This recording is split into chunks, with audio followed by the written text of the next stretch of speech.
네, 오늘 요한복음 7번째 시간 기대 없던 곳에 은혜가 임하다라는 제목으로 말씀을 나누겠습니다.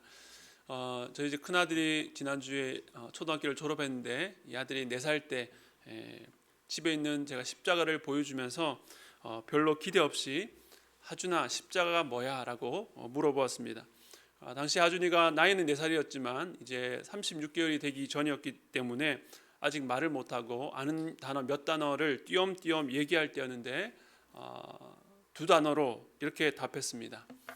예수님 사랑. 이렇게. 네. 놀랍죠. 네.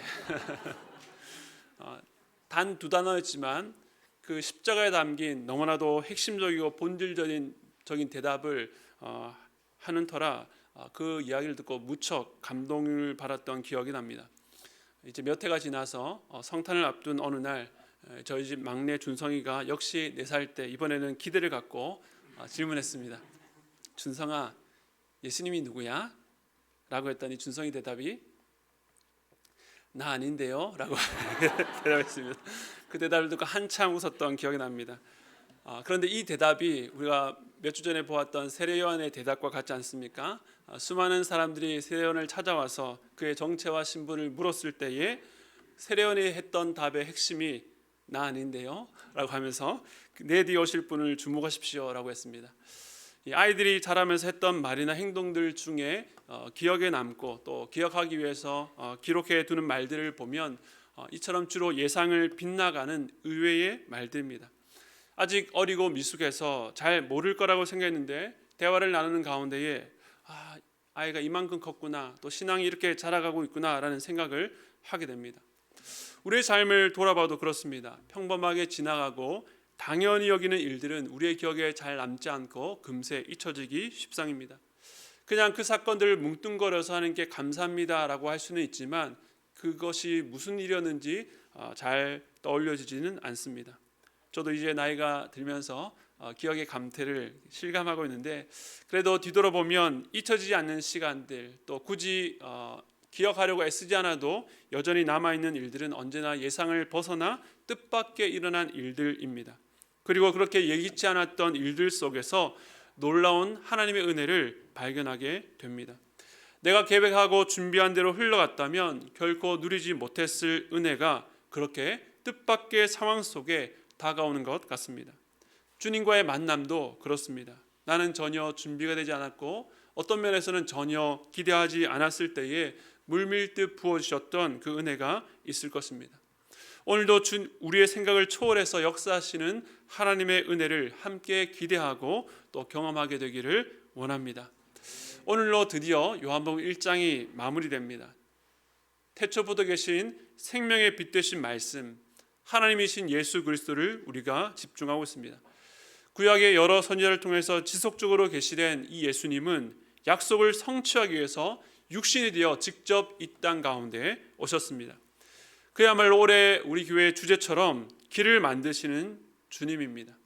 주님께서 만드시는 길이란 기존에 있던 길을 좀 잘 정비해서 곧게 만드는 수준이 아니라 아무도 가보지 못했고 또 누구도 길이 있다고 예상하지 못했던 곳에서 펼쳐집니다. 그렇게 이 땅에 오신 뒤에 예수님께서는 그 앞서 세례요한이 그 주님을 증거하며 길을 예비하도록 하셨습니다. 예수님의 제자 그룹이 형성되는 과정에서도 이 세례요한의 역할은 참으로 중요했습니다. 우리가 지난주 보았던 것처럼 세례요한의 증언을 통해서 그의 2 제자가 먼저 예수님을 따르기 시작했고 그 중에 안드레를 통해서 시몬도 예수님을 만나게 됩니다. 오늘도 그 예수님을 만난 이 2 인물을 중심으로 말씀을 살펴보려고 하는데요. 먼저 43절 말씀 우리 함께 읽겠습니다. 시작. 예수께서 갈릴리로 나가려 하시다가 빌립을 만나 이르시되 나를 따르라 하시니. 아멘. 지금까지는 누군가의 소개로 예수님을 만났다라고 한다면 오늘 본문은 좀 다르죠. 예수님께서 직접 가는 길 가운데 빌립을 만나시고 그를 부르셨습니다. 그러나 그렇다고 해서 이 안드레나 베드로보다 빌립이 더 탁월하고 특별한 제자라는 의미는 아닙니다. 사복음서를 보면 예수님의 제자들 가운데에 많이 언급되었던 그 세 인물 베드로, 요한, 야고보에 이 빌립은 포함되지 않습니다. 여기서 중요한 것은 저마다 다른 방식이지만 그 모두를 예수님께서 부르셨다는 사실입니다. 요한복음 15장 16절은 이렇게 말합니다. 너희가 나를 택한 것이 아니요 내가 너희를 택하여 세웠나니 이는 너희로 가서 열매를 맺게 하고 또 너희 열매가 항상 있게 하여 내 이름으로 아버지께 무엇을 구하든지 다 받게 하려 함이라. 제자들이 주님을 택한 것이 아니라 주님께서 먼저 그 제자들을 택하여 세우셨습니다. 물론 그 과정의 형식과 과정을 보면 제자들이 마치 주님을 찾아간 것처럼 보이지만 우리가 알 수 없는 영역에서 일어난 일이 있는데 바로 주님께서 이미 저들을 아시고 먼저 택하셨다는 사실입니다. 이처럼 주님께서 먼저 택하시되 모두가 똑같지 않게 다양한 방식으로 그 제자들을 부르신다라고 하는 것입니다. 마찬가지입니다. 하나님께서 우리에게 각기 다른 방식으로 찾아오십니다. 그러나 우리는 우리의 경험에 함몰되어서 조급해하거나 은혜를 제한할 때가 참으로 많습니다. 특별히 가족의 신앙과 관련된 경우에 많습니다. 설교를 준비하면서 두 성도님과의 나눔이 떠올랐습니다. 한 성도님은 최근 배우자의 변화를 보면서 실감이 나지 않는다라고 하셨습니다. 그토록 오랫동안 남편의 신앙을 위해서 기도해 왔고 여러 가지 방법을 많이 시도하고 애썼는데 번번이 실패했는데 뜻대로 안 되었다라고 말씀을 하셨습니다. 그런데 최근 몇 달에 남편의 내면에 무슨 일이 일어나는 것인지 도저히 알 수 없는 그 일들이 요즘에 일어나는데 아직도 이것이 현실인지 아니면 상상인지 실감이 나지 않는다라고 말씀하시면서 하셨던 그 고백이 인상적이었습니다. 내가 생각했던 방식, 내가 기대했던 때는 아니었지만 결국 주님이 하셨습니다라는 고백이었습니다. 또 한 성도님은 자녀에 대한 고백입니다. 아무리 기도하고 그 아이를 이해해 보려고 애를 써도 정말 그 자녀의 속을 알 수가 없다는 것입니다. 조금 회복되고 괜찮아질 것 같다가 또다시 미끄러지고 안 되고 멀어지는 그 모습을 보면서 낙심이 되기도 했다가 또다시 마음을 추스리고 여전히 기도하고 계신 가정의 이야기입니다. 우리가 기도의 자리에 앉기만 하면 가장 먼저 간구하게 되는 우리의 배우자, 또 우리의 자녀들, 또 우리 부모님을 위한 기도의 응답이 얼마나 가까이 왔는지 알 수는 없습니다. 하지만 그럼에도 불구하고 우리가 끝까지 기도해야 될 이유는 무엇입니까? 내가 주님을 먼저 택한 것이 아니라 주님께서 먼저 나를 택하셨다는 그 사실, 또한 주님께서는 여전히 우리의 생각을 뛰어넘어서 다양한 형식과 과정으로 당신의 자녀들을 부르신다는 사실을 믿기 때문이 아니겠습니까? 그러므로 사랑하는 성도 여러분, 오랜 기도 제목이라 할지라도 끝까지 기도하시고 하나님의 은혜를 제한하지 마시기 바랍니다. 은혜를 제한하지 않는다라고 하는 것은 우리의 생각을 뛰어넘는 의외성, 뜻밖의 일어나는 일에 대해서 열려 있다는 의미입니다. 그러한 의외성과 뜻밖의 상황 속에 은혜가 일합니다. 오늘 본문을 보면 이런 뜻밖의 지점들이 몇 군데 보이는데 모두가 하나같이 은혜가 임하는 자리, 은혜가 일하는 자리입니다. 본문으로 돌아가겠습니다. 얀드레가 예수님을 만나고 그의 형제 시몬에게 전했던 것처럼 빌립도 그 예수님을 만나고 난 이후에 가장 먼저 그의 마음에 떠오르는 인물, 이 사람만큼은 예수님을 정말로 만나야 되겠다라는 사람이 떠올랐습니다. 그의 이름은 바로 나다나엘입니다. 예수님의 12제자 목록 중에는 없는 인물입니다. 그래서 많은 학자들은 예수님의 제자들 가운데에 이 바돌로메라는 사람이 있는데 이 바돌로메라는 뜻이 바가 아들이란 뜻이거든요. 그래서 돌로메의 아들이기 때문에 그의 본명이 나다나엘이 아닐까라고 추측합니다. 그리고 제자 이름의 목록을 보면 항상 이 빌립과 바돌로메가 같이 나오는 것을 보고 그렇게 추측하는데 물론 이 또한 정확한 것은 아닙니다. 근데 중요한 것은 지금 빌립이 나다나엘을 찾아가서 예수를 만난 그 사실을 전했다는 것입니다. 45절 그가 어떤 말씀을 전했는지 함께 보겠습니다. 45절 말씀 함께 읽겠습니다. 시작. 빌립이 나다나엘을 찾아 이르되 모세가 율법에 기록하였고 여러 선지자가 기록한 그 일을 우리가 만났으니 요셉의 아들 나사렛 예수니라. 빌립은 율법서인 이 모세오경과 선지자들이 가르쳤던 그 내용, 그분 바로 구약 성경에 예언한 일을 만났다라고 말합니다. 그분은 곧 메시아요 그리스도입니다. 앞서 안드레와 또 다른 제자가 우리가 메시아를 만났다라고 했던 그 증언을 이렇게 풀어서 쓴 것은 아마도 나다나엘이 구약에 능통할 뿐만 아니라 그를 설득하기 위해서는 보다 자세한 성경에 근거한 논증이 필요했기 때문일 것입니다. 그런데 이어서 나오는 나다나엘의 반응이 의외입니다. 46절인데요. 우리 함께 읽겠습니다. 시작. 나다나엘이 이르되 나사렛에서 무슨 선한 것이 날 수 있느냐? 빌립이 이르되 와서 보라 하니라. 우리가 만나는 오늘 본문에 만나는 첫 번째 뜻밖의 지점입니다. 왜 나다나엘은 이토록 무례하고 냉담하게 반응했을까요? 나다나엘은 빌립이 전했던 말 가운데에 마지막 했던 말, 그 메시아가 나사렛 출신이라고 한 것에 대해서 굉장히 냉담한 반응을 보였습니다. 나사렛에서는 절대 기대할 수 없는 일이라고 어떤 여지도 두지 않는 확정된 답변입니다. 나다나엘은 왜 이렇게 반응했을까요? 우선 나사렛은 이 갈릴리의 한 마을입니다. 갈릴리라고 하는 지역 자체가 역사적으로 성경적으로 그렇게 좋은 동네가 아니었습니다. 나중에 바리새인들이 예수님을 변호하는 니고데모에게 이렇게 말합니다. 요한복음 7장 52절입니다. 그들이 대답하여 이르되 너도 갈릴리에서 왔느냐? 찾아보라. 갈릴리에서는 선지자가 나지 못하느니라 하였더라. 이처럼 바리새인들도 이 나다나엘과 비슷한 말을 했습니다. 예로부터 갈릴리 앞에 붙는 이 별명이 있었는데 이사야 9장 1절에 보면 그 갈릴리를 이방의 갈릴리라고 부릅니다. 엄연한 이스라엘에 속한 땅을 이방 땅이라고 부르는 것은 그 땅이 이미 이방화가 되었다는 의미일 것입니다.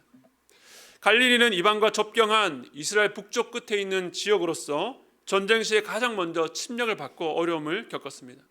평상시에도 인접했던 이방 나라들과 자주 왕래하면서 영향을 받을 수밖에 없었고 그래서 이스라엘 가운데 가장 세속화된 도시라고 볼 수 있습니다.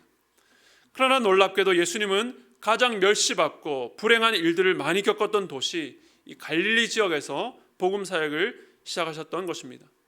고통받고 흑암에 있던 땅, 멸시를 당하던 그 이방의 갈릴리를 영화롭게 하시기 위해서 그곳 가운데 큰 빛을 비추셨던 것입니다. 하지만 사람들은 이런 놀라운 은혜가 시작되었다는 것을 예수님의 공생의 기간 내내에 전혀 몰랐습니다. 성경을 잘 알았던 나다나엘은 예수님께서 다윗의 동네 베들레헴이 아니라 나사렛 출신이라고 하자 기대를 접었을 수도 있습니다. 그러니 나사렛에서 무슨 선한 것이 날 수 있느냐라고 하는 한탄은 단순한 지역적 편견이나 비하라기보다 당시 유대인들이라고 한다면 누구나 할 수 있는, 가질 수 있는 그런 상식적인 생각이요 말이라고 할 수 있는 것입니다. 한마디로 이 나사렛은 기대할 것이 없는 땅이었습니다. 그런데 사실 나다나엘 역시 그의 출신은 갈릴리의 또 다른 지역인 이 가나 출신입니다. 다음 주 우리가 살펴볼 이 가나 혼인잔치가 열렸던 곳입니다. 그래서 그런지 저는 이 나다나엘의 냉담한 말이 단지 나사렛 출신만을 향한 그런 평가나 판단으로만 들리지 않았습니다. 나다나엘이 나사렛에서 어떻게 메시아가 날 수 있느냐라고 하지 않고 무슨 선한 것이 날 수 있느냐라고 말했습니다. 그 말은 나사렛에서는 어떤 선한 것도 기대할 수 없다는 말입니다. 그 말에는 갈릴리의 또 다른 지역 자신의 고향 가나도 더 나아가 그 지역 출신인 자신까지도 포함되는 것입니다. 그는 태어나면서 갈릴리 출신이었습니다. 그는 구약을 통해서 하나님의 나라와 메시아를 고대해 왔습니다. 그러나 그가 맞닥뜨린 현실은 무엇입니까? 그의 조상으로부터 그의 부모님 그리고 그가 살던 그 시대까지도 그가 품은 소망이 전혀 실현될 것 같지 않은 절망이었습니다. 자기가 사는 곳 어디를 보아도 그리고 주변에 어떤 사람을 보아도 더 나아가서 자기 자신을 보아도 기대할 것이 없는 절망이었던 것입니다. 그러므로 나사렛에 대한 냉담한 반응은 기대 없음, 그 모든 것에 대한 소망 없음의 선언이기도 합니다. 단지 나사렛에 국한된 것이 아니라는 것이죠. 그런데 빌립도 이에 물러서지 않습니다. 우리가 아까 읽었던 46절 끝에 보면 뭐라고 말합니까? 와서 보라. 그는 주님으로부터 이런 때에 어떻게 해야 되는지 잘 배웠습니다. 지난 39절에서 예수님께서 세례요한의 두 제자에게 하셨던 그 말씀처럼 와서 보라, come and see. 나다나엘의 냉정한 반응에도 나와 논쟁하지 말고 직접 주님을 찾아가서 보라고 한 것입니다. 그 말에 나다나엘이 놀랍게도 그 빌립과 함께 예수님을 찾아갑니다. 저도 여러 성도님들을 만나서 신방을 하다 보면 때로 신앙에 대해서 냉소적으로 반응하는 분들을 만나게 됩니다. 그런데 그런 냉담한 반응이 이 복음과 진리에 대해서 정말로 무관심해서가 아니라 그 깊은 속마음 안에는 오히려 진짜를 알고 싶고 또 진짜를 절실히 찾아왔다는 그 열망을 발견할 때가 있습니다. 혹시 여기 계신 분들 가운데서도 교회에 대해서 또 신앙에 대해서 제대로 알고 싶은 마음이 있지만 과거의 여러 경험이나 또 받은 상처로 인해서 겉이 냉소적이고 차갑게 변해버린 분이 있다면 초대합니다. Come and see. 오셔서 주님을 직접 만나시기 바랍니다. 저는 할 수 없지만 우리 주님은 하실 수 있습니다. 우리가 드려지는 매 예배가 와서 보라, 그 주님을 직접 만나고 경험하는 예배가 되기를 간절히 소원합니다. 오늘 이 나다나엘의 냉담한 말에서 의외로 은혜의 실마리를 찾게 됩니다. 왜냐하면 이런 그의 마음을 알아주시는 분이 계시기 때문입니다. 우리 47절 말씀 함께 읽겠습니다. 시작. 예수께서 나다나엘에게 자기에게 오는 것을 보시고 그를 가리켜 이르시되 보라, 이는 참으로 이스라엘 사람이라 그 속에 간사한 것이 없도다. 아멘. 예수님께서는 나다나엘이 자기에게 오는 것을 보시고 지난주에 베드로를 이미 알고 계셨던 것처럼 그도 알고 계셨습니다. 그래서 그를 향해서 참으로 이스라엘 사람이라 그 속에 간사한 것이 없다라는 놀라운 평가를 내리셨습니다. 바로 여기서 우리는 두 번째 뜻밖의 장면을 만나게 됩니다. 예수님의 뜻밖의 평가입니다. 사실 주님께서 나다나엘을 향해서 내리신 평가 안에는 정말로 어울리지 않는 두 단어가 함께 등장합니다. 그것은 바로 이스라엘이라고 하는 단어와 간사한이라는 단어입니다.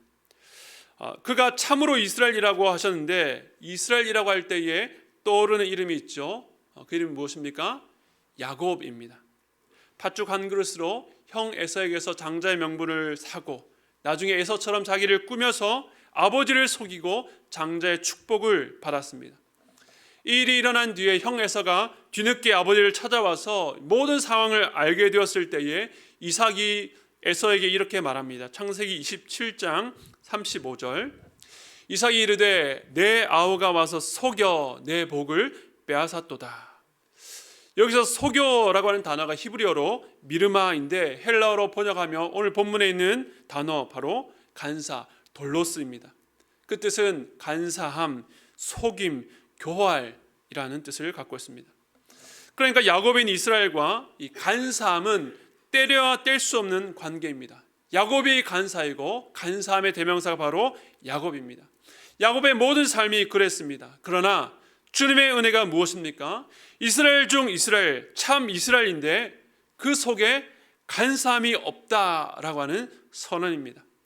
사실 이것이 얼마나 어울리지 않는 말인가 하면 예를 들면 이런 소개입니다. 안녕하세요. 저는 이 세상에서 가장 겸손한 이교만 목사입니다. 함께 있으면 어색한 말이죠. 그렇다면 나다나엘에 대한 예수님의 이런 평가를 우리는 어떻게 이해해야 될까요? 주님께서 그냥 립서비스로 칭찬했다라고 볼 수는 없습니다. 또 그렇다면 나다나엘의 도덕성이 그만큼 당대에 탁월했던 것일까요? 우리가 그 사람은 간사하지 않아라고 말할 때에 도덕적으로 흠결이 없다라고 생각합니다. 그러나 성경은 단지 도덕을 말하지 않고 늘 도덕 이상을 말합니다. 성경에서 간사함이 없다라는 것이 어떤 의미인지 우리 시편 32편 1절과 2절을 통해서 함께 보겠습니다. 함께 읽겠습니다. 시작. 허물의 사함을 받고 자신의 죄가 가려진 자는 복이 있도다. 마음에 간사함이 없고 여호와께 정죄를 당하지 아니한 자는 복이 있도다. 아멘. 이 말씀에서 마음에 간사함이 없다는 것은 도덕적으로 힘이 없고 죄를 짓지 않는다는 것을 말하는 것이 아닙니다. 어떤 사람이 간사함이 없습니까? 여호와께 정죄를 당하지 않는 자입니다. 죄 많고 허물 많은 인간에게 어떻게 그런 평가가 가능하겠습니까? 그것은 바로 그의 허물이 사함받고 죄가 가려지는 용서의 은혜를 받았기 때문입니다. 그렇다면 성경적으로 간사한 자는 어떤 자입니까? 자기 안에 허물이 있고 죄가 있음에도 불구하고 마치 없는 것처럼, 의로운 것처럼 자기를 꾸미고 포장합니다. 자기 스스로 의롭다고 생각하기 때문에 죄 용서의 은혜를 베푸시는 예수님이 전혀 필요치 않습니다. 그러면서 다른 이들을 평가하고 판단하며 정죄합니다. 자기를 기만하고 속이는 것입니다. 그렇기 때문에 오늘 나다나엘에 대한 예수님의 평가가 저는 이렇게 들립니다. 너는 참 이스라엘 사람이다. 너는 야곱의 후손답게 끊임없이 하나님의 은혜를 배반하고 거절해 왔던 수많은 이스라엘 백성들처럼 너도 그런 이스라엘이었다. 그러나 나는 내 안에 그 연약함, 너의 악함을 인정하는 마음이 있다는 것을 안다. 내 스스로 해결할 수 없는 그 죄의 문제를 갖고 용서받기 원하는 그 마음의 갈망, 용서의 은혜를 간절히 기다려왔다는 것을 내가 안단다. 이제 내가 너의 그 허물을 사해주고 너의 죄를 가려줄 것이기 때문에 너는 간사함이 없는 자이다. 우리가 도덕적으로 아무런 흠결이 없기 때문에 간사하지 않은 것이 아닙니다. 오늘도 주님께 나아가 주여 나를 용서하여 주시옵소서. 나는 주님의 은혜가 필요합니다 라는 고백을 보시고 우리 안에 간사함이 없다라고 선언해 주시는 것입니다. 그래서 나다나엘을 향한 주님의 이 선언은 마치 중풍병자의 병을 고쳐주시기 전에 작은 자여 안심하라 내 죄 사함을 받았느니라 라고 말씀하신 주님의 사죄 선언과 같습니다. 나다나엘의 영적 고민을 아시고 그 마음의 가장 큰 죄짐을 거두어주시는 주님의 따뜻한 위로요 격려의 말씀인 것입니다. 앞서 냉소적으로 뱉었던 그의 말, 나사렛에서 무슨 선한 것이 날 수 있느냐라는 말 속에 담긴 자기 자신을 향한 깊은 절망을 우리 주님께서 안아주신 것입니다. 이제 주님의 말씀에 대한 나다나엘의 반응을 보겠습니다. 48절과 49절입니다. 함께 읽겠습니다. 시작. 나다나엘이 이르되 어떻게 나를 아시나이까? 예수께서 대답하여 이르시되 빌립이 너를 부르기 전에 내가 무화과 나무 아래 있을 때에 보았노라. 나다나엘이 대답하되 라삐여 당신은 하나님의 아들이시오 당신은 이스라엘의 임금이로소이다. 아멘. 나다나엘이 뜻밖의 자기를 칭찬하는 주님께 감사의 반응을 한 것이 아닙니다. 어떻게 나를 아시나이까? 어떻게 내 깊은 고민과 절망을 당신께서 알고 계십니까? 라고 말하고 있습니다. 뒤이어 주님께서 빌립이 너를 부르기 전에 내가 무화과 나무 아래 있을 때 보았다라고 말씀하셨습니다. 대체 무화과 나무 아래에서 무엇을 했는지 제가 주석을 여러 번 찾아보니까 여러 의견들이 있습니다. 무화과 나무는 잎이 무성해서 당시에 그 아래에서 사람들이 성경을 가르치거나 개인적으로 말씀을 묵상하고 또 기도하는 시간을 가졌다고 합니다. 그러나 무화과 나무 아래에서 나다나엘이 무엇을 했는지 무슨 생각을 했는지는 아무도 모르고 오직 나다나엘과 예수님만 아십니다. 그런데 중요한 것은 나다나엘 자신만 아는 것을 주님께서 알고 계셨다는 것입니다. 앞서 빌립의 증언에 대한 나다나엘의 냉소적인 반응과 나다나엘에 대한 주님의 평가, 그리고 무화과 나무 아래 있으면서 그가 가졌던 그 생각 모두가 연결되는 것입니다. 나다나엘은 성경을 잘 알았고 하나님의 말씀이 약속하는 소망을 바라보았지만 그가 처한 현실 속에 그 소망을 바라보면 바라볼수록 그 심령은 냉담해질 수밖에 없었습니다. 그 냉소적인 판단에 자기라고 예외가 되지 않았습니다. 나사렛에서 선한 것이 날 수 없다는 평가는 자기 자신을 향해서도 선한 것을 기대할 수 없다는 평가이기도 했습니다. 나다나엘은 이런 신앙적 기대와 절망, 낙심 등 복잡한 생각과 고민으로 그 무화과 나무 아래에 머물렀을 것입니다. 그런데 자기만 하는 고민, 자기만 하는 생각을 주님께서 아셨다는 것을 깨닫는 순간 이렇게 고백한 것입니다. 어떻게 나를 아시나이까? 사랑하는 성도 여러분, 지금 여기 앉아 계신 분들이 어떤 상황 가운데에 또 무슨 생각을 하고 앉아 계신지 저는 알 수는 없지만 우리 주님은 여러분을 알고 계십니다. 나다나엘은 아무도 알 수 없는 자신의 깊은 고민과 절망을 알아주시는 분을 만났습니다. 인생의 힘든 순간에 그저 내 마음을 알아주고 공감해주는 사람을 만날 때에 얼마나 큰 위로가 됩니까? 그러나 주님은 그것을 아실 뿐만 아니라 그 문제를 해결해 줄 수 있는 분입니다. 주님께서는 나다나엘 마음속에 있는 영적인 고뇌와 괴로움을 아실 뿐만 아니라 그 문제를 해결해 주기 위해서 오셨고 오늘 이 땅 가운데 그 나다나엘을 만나고 계시는 것입니다. 이에 나다나엘은 앞서 다른 제자들처럼 랍비여 당신은 하나님의 아들이시요 이스라엘의 임금입니다 라고 고백합니다. 즉 메시아라는 고백입니다. 그는 메시아를 만났습니다. 우리가 지금까지 두 장면을 보았습니다. 나다나엘의 냉담한 반응, 그리고 나다나엘에 대한 주님의 평가. 두 장면 모두 뜻밖의 의외의 전개입니다. 그런데 은혜란 이처럼 전혀 기대하지 않았던 곳에 예상치 못한 방식으로 임합니다. 그리고 그 은혜는 여기서 그치지 않고 한 발짝 더 나가는데 그것이 바로 오늘 본문의 세 번째 장면입니다. 50절과 51절 우리 함께 읽겠습니다. 시작. 예수께서 대답하여 이르시되 내가 너를 무화과 나무 아래에서 보았다 함으로 믿느냐? 이보다 더 큰 일을 보리라. 또 이르시되 진실로 진실로 너에게 이르노니 하늘이 열리고 하나님의 사자들이 인자 위에 오르락내리락 하는 것을 보리라 하시니라. 아멘. 지금까지 나다나엘이 만난 주님, 그 은혜는 참으로 기대를 넘어서는 것이었습니다. 그런데 주님은 방금 읽던 말씀에서 그에게 이보다 더 큰 일을 보게 될 것이라고 하십니다.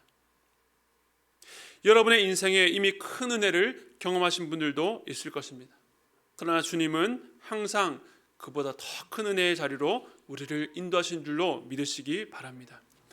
주님께서 나다나엘에게 주시는 소망이 무엇입니까? 51절에 보니까 하늘이 열리고 하나님의 사자들이 인자 위에 오르락 내리락 하는 것을 보리라고 말씀하십니다.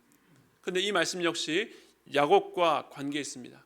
야곱이 에서의 축복을 가로채고 후환을 두려워할 때에 그의 어머니 리브가는 그 아들을 하란에 있는 자기 오라비의 고향으로 보냈습니다. 피신시켰습니다. 그렇게 도망치듯 집을 나와서 하란을 향해 가는 길에서 해가 지고 하룻밤을 지낼 거처도 없이 돌을 가져다가 베개 삼고 잠들었습니다. 창세기 28장 12절입니다. 꿈에 본즉 사닥다리가 땅 위에 서 있는데 그 꼭대기가 하늘에 닿았고 또 본즉 하나님의 사자들이 그 위에서 오르락 내리락 하고. 우리가 좀 전에 읽었던 51절 말씀과 이어진 말씀이죠. 야곱이 쫓겨나 도망자 신세가 된 것은 의로운 일을 행하다가 억울하게 당한 불행이 아니었습니다. 하나님의 약속을 받은 상속자였지만 그의 죄된 본성을 따라서 간사하게 잘못된 방식으로 빼앗았고 그로 인해 관계가 깨어져 도망가는 길이었습니다. 가는 길은 멀고 이후에 무슨 일이 있을지 전혀 알 수 없고 다시 안전하게 돌아오리라는 보장도 없었습니다. 아마 야곱이 그래도 기대할 수 있는 것은 안전하게 하란에 갔다가 돌아오는 것이었을 것입니다. 그러나 하나님께서는 꿈을 통해서 그가 전혀 기대하지 못했던 약속을 주십니다.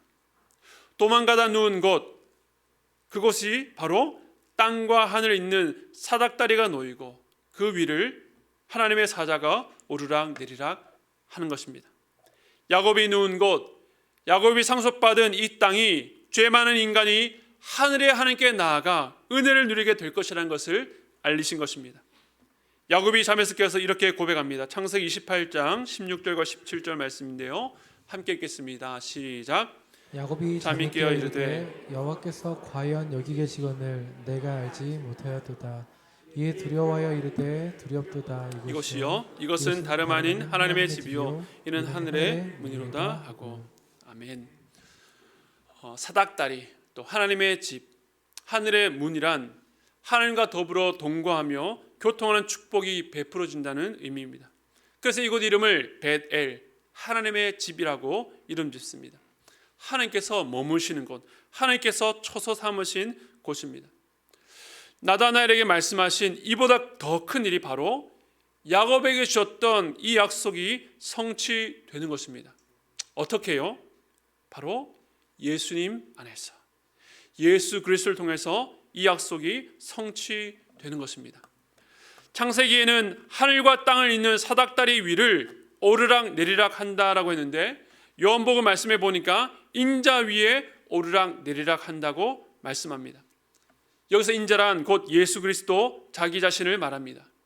이전에 인간이 힘을 모아서 하늘에 닿으려고 쌓았던 그 바벨탑이 아니라 말씀이 육신이 되어 우리 안에 거하신 예수 그리스도를 통해서 인간이 하늘에 이를 수 있음을 보이신 것입니다. 주님께서는 이제 이 일을 요한복음 전체를 통해서 보여주십니다. 하늘과 땅을 이어 하늘의 하나님과 죄 많은 인간 가운데 인간을 연결하여 서로 교통하는 역사, 서로 안에 거주하며 하나님의 놀라운 은혜가 끊임없이 부어지는 역사를 이루실 것입니다. 그 역사를 비록 지금은 적은 무리지만 한 명씩 제자로 불러서 그들과 함께 머물며 자신을 알리는 그 과정을 통해서 시작하고 있음을 보여주고 있습니다. 그리고 지금 이 자리에 모인 우리가 바로 그 약속의 성취입니다. 이 땅에 세워진 교회, 눈에 보이는 교회 건물이 아니라 그리스도의 은혜로 구원받은 하나님의 백성, 성도가 모인 곳에 하나님께서는 예수 그리스도를 통해서 오늘도 한량없는 은혜를 부어주고 계십니다. 그리고 이제 여러분이 살아가는 삶의 현장, 가정과 직장과 사회, 여러분이 있는 그곳 위에 바로 하늘과 땅을 잇는 사닥다리가 놓입니다. 하나님의 은혜가 바로 여러분을 통해서 흘러가는 것입니다. 아무런 기대 없던 곳에 아무런 기대 없이 살아가는 사람들에게 은혜가 임할 수 있는 이유가 어디에 있습니까? 그것은 바로 여러분이 예수께 속한 자로 그 자리에 있기 때문에 그렇습니다. 이것이 바로 은혜의 속성입니다.